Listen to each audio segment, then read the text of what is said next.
mga lodi. So today gawa tayo ng caldereta using UFC caldereta mix. Tingnan natin kung sulit yung lasa nito. Ito yung mga vegetables natin. May carrot, potato, onion, pepper, and garlic. And later on magdagdag tayo ng olives. So ito yung beef natin, which is strip loin. Kinat ko na lang siya in cubes. Then sautay na tayo. Olive oil. Pag walang olive oil, kahit na mantika, pwede na yun. Onion.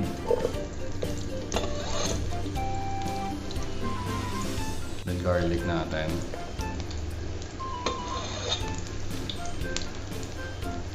So, subukan natin yung caldereta kung sulit nga ba yung lasa niya. Tingnan natin yung papasa kay Boy Ulam.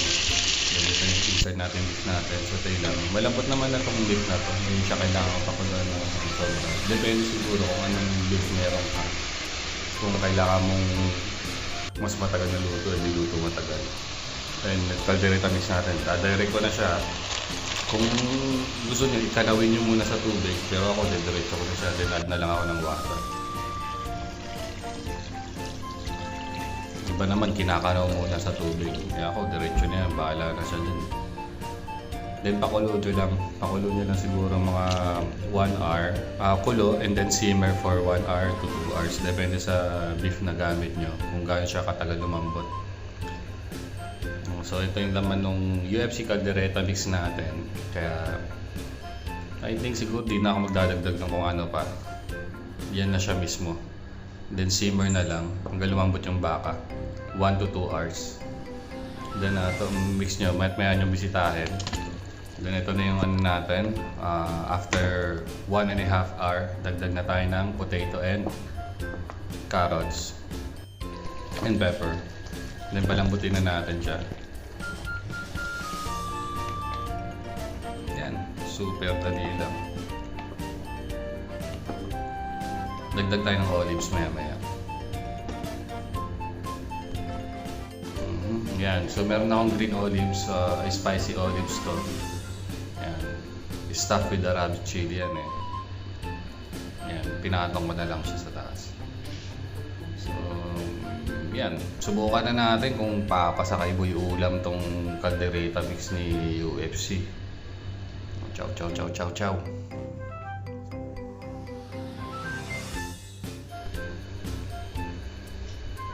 Sa amoy guys, amoy na amoy yung caldereta. May pagka woody aroma nga lang ng konti. Which is good sign din. So yung lasa na lang. Di ako kain ng kanin na gagawa ako ng parata. Yung parata may pa-partner ko dyan. Kasi busan kami ng bigas. And yung patatas, carrots, pares rin namang carbs yan. Wala na problema. Tingnan natin. Sarap, lambot. Kailangan na ito ng tinapay, yung parata natin. Yung olives, nag-boost din siya ng flavor eh. Nagbigay siya ng parang, alam mo yung pag kumain ka ng mga meat na may wine sauce, parang ganun yung lasa niya. So, magandang combination din tong olives sa sauce ng caldereta. Ito yung parata natin. Luto natin kanina. Hindi ko na na-video eh. Nagbugutom na kasi ako.